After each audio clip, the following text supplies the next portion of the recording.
See shooter Nathan Gale in a black jacket and baseball cap charging on a stage and pulling out a gun. They stepped into the spotlight one last time and never walked off again.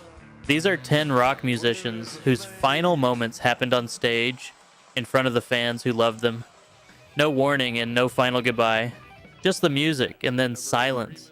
Some stories you never forget.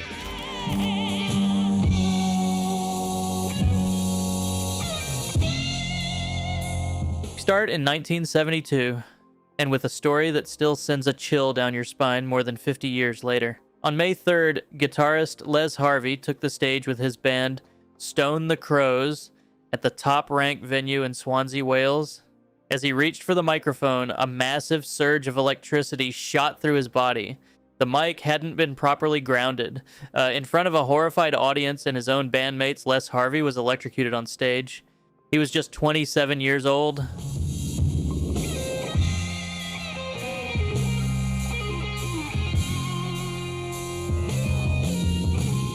Harvey had been a rising force in the British blues rock scene. His raw, soulful guitar work gave Stone the Crows a gritty power that was turning heads across the UK. A bright future seemed certain.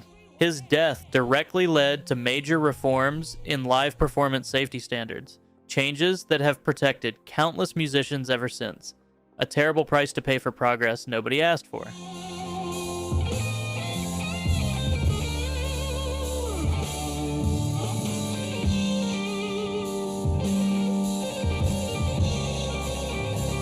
You can see shooter Nathan Gale in a black jacket and baseball cap charging on a stage and pulling out a gun. A tragedy that changed the industry. We moved to one that shook the entire world. On December 8th, 2004, Dimebag Darrell took the stage at the Alrosa Villa nightclub in Columbus, Ohio, with his band, Damage Plan. Seconds into the opening song, a deranged gunman stormed the stage and shot Dimebag at point-blank range. 3 others were killed before a heroic police officer ended it. The entire nightmare unfolded in front of a packed crowd. The shooter harbored a twisted, delusional belief that Dimebag was responsible for Pantera's breakup. A senseless act that robbed the world of one of rock's most beloved guitarists.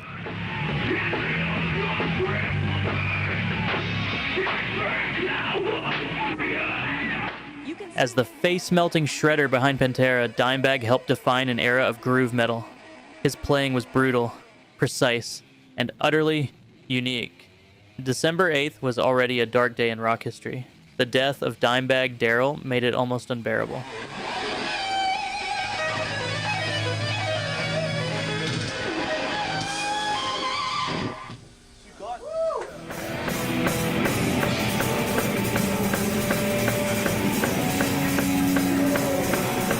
Not every tragedy happens with a bang. Sometimes the stage just goes quiet. On May 21st, 2016, drummer Nick Menza was performing with his jazz metal fusion band Ohm at a small Los Angeles club called the Baked Potato. The setting was intimate, the crowd just feet away, locked into the rhythm. Then, midway through a song, Menza suddenly collapsed behind the drums. The music stopped.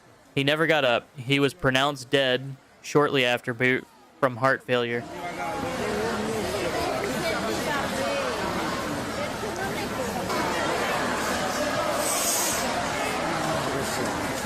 Menza had made his name as the thunderous backbone of Megadeth during their most celebrated years. Albums like Rust, In Peace, and Countdown to Extinction were defined by his tight, explosive playing, precision, meeting aggression in a way that helped set the standard for thrash metal drumming worldwide. Even after leaving Megadeth, he never stopped pushing himself. That curiosity and passion for the stage was still burning brightly the night it killed him.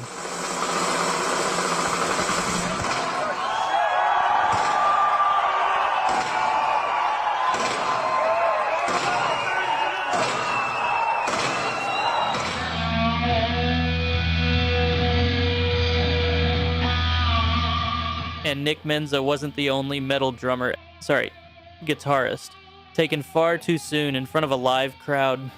On December 22nd, 2012, guitarist Mike Scaccia was performing at the Rail Club in Fort Worth, Texas, playing a birthday show with his original band Rigor Mortis. Midway through a song, he collapsed on stage. The crowd assumed it was part of the performance. Scaccia was known for his intense stage presence.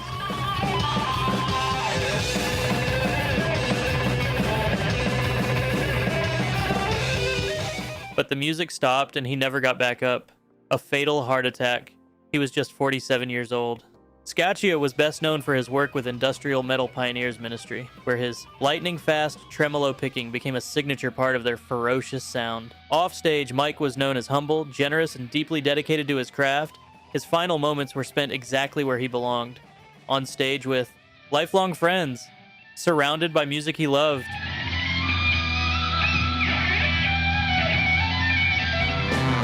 I hear a voice in the back of the room. From the loud and aggressive to something altogether more haunting. On July 3rd, 1999, Mark Sandman collapsed mid-set while performing with his band Morphine at a music festival in Palestrina, Italy. He slumped on stage in the middle of a song and never regained consciousness. Despite immediate medical attention, he was pronounced dead shortly after from a sudden heart attack. Yeah, come on, little brother, I got something to say, come on. Sandman was unlike any other frontman in rock. He played a 2-string slide bass, sang in a deep baritone whisper, and led one of the most unconventional bands of the 90s. Morphine's sound was a smoky, hypnotic blend of jazz, blues, and alternative rock, moody, minimalist, and completely unlike anything else on the radio. Albums like Cure for Pain gained devoted cult followings. Sandman was the essence of cool, quiet, mysterious, endlessly creative. He died doing what he did best, commanding a stage without ever needing to raise his voice. And I feel alright, I have to tell you. I think it's time for me to finally introduce you.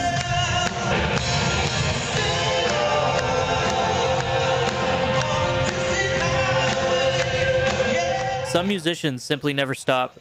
On March 22nd, 2017, drummer Sib Hashian was performing aboard the Legends of Rock cruise, playing classic hits in front of fans surrounded by open ocean. Mid-set and without warning, he collapsed behind the drum kit. Attempts to revive him were made on board, but Sib was pronounced dead shortly after. He was 67 years old. Hashian rose to fame as the drummer for Boston, one of the biggest arena rock bands of the 70s. The drummer for the rock group Boston, Sib Hashian, has died. His tight, booming grooves were the backbone of iconic tracks like More Than a Feeling and Peace of Mind, songs that defined a generation of rock radio. Many musicians fade from the spotlight with age. Sib never did. Even decades after Boston's heyday, he was still out there giving fans everything he had. His final moments were exactly where he always belonged, behind the kit, driving the beat one last time.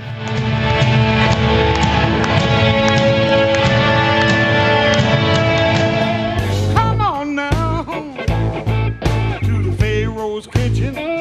If Sib Hashian never stopped performing, Bruce Hampton took that dedication to another level entirely. On May 1st, 2017, Hampton was center stage at the Fox Theater in Atlanta during his own 70th birthday celebration. Surrounded by friends, fellow musicians, and fans honoring his legacy, he collapsed during the final encore.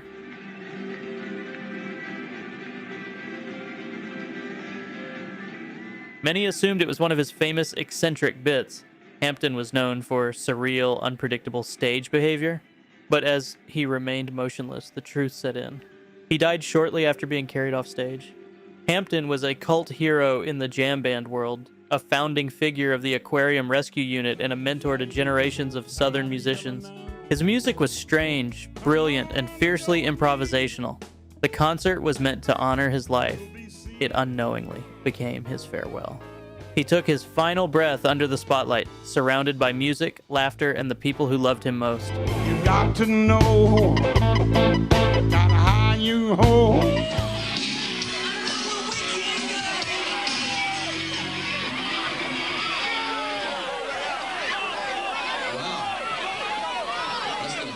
Most of the stories on this list involve one person.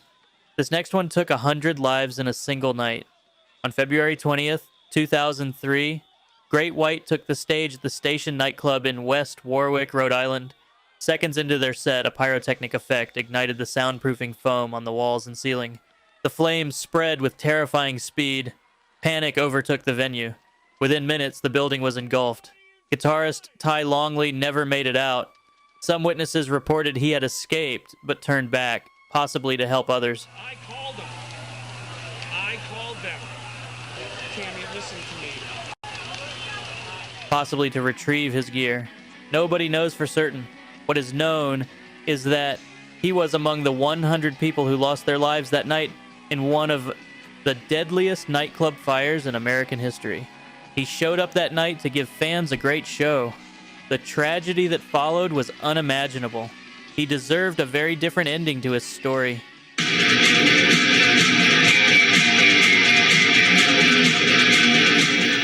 Merry month of May, when the jacks begin to bray and the mares back their ass against the barn. From one of rock's biggest tragedies to one of its most beloved characters.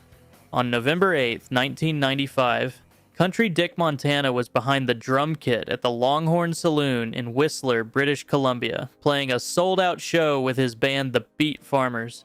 Just a few songs in, midway through a track called The Girl I Almost Married, Montana slipped from his drum throne and collapsed. He was rushed to hospital but could not be revived. He was just 40 years old. As a founding member of the Beat Farmers, Country Dick was a larger-than-life figure in the cowpunk and roots rock scene.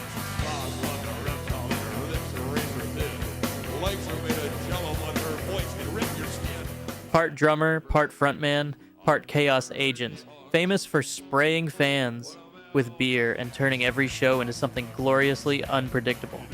He was loud, funny, fearless, and completely unique. And in true Country Dick fashion, he went out doing exactly what he loved in front of a crowd that absolutely adored him.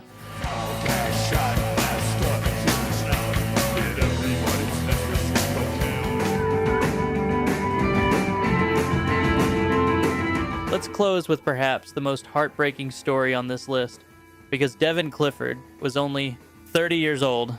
On April 16th, 2010, Clifford collapsed on stage approximately 40 minutes into a performance by You Say Party, We Say Die at the Rickshaw Theater in Vancouver. Lead singer Becky Ninkovich immediately asked the audience to call 911.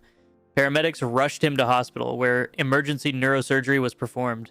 He fell into a coma and never recovered, passing away 2 days later from a massive brain hemorrhage caused by congenital defects he had no way of knowing about.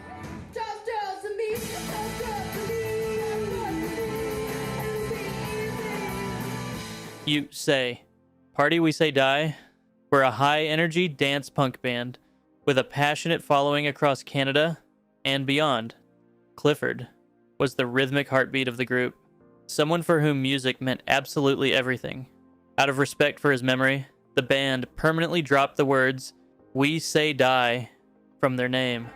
Some losses simply can't be moved past.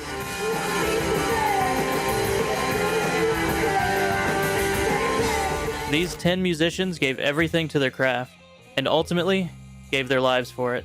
Their stories remind us how fragile life really is, and how much courage it takes to step into that spotlight night after night. Keep their music alive. That's the best tribute any of us can offer.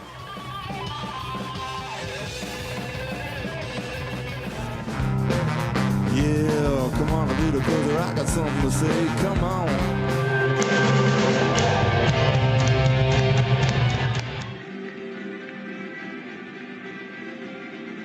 I called them. I called them. Tammy, listen to me. Like a reptile, her lips are razor thin. Legs are made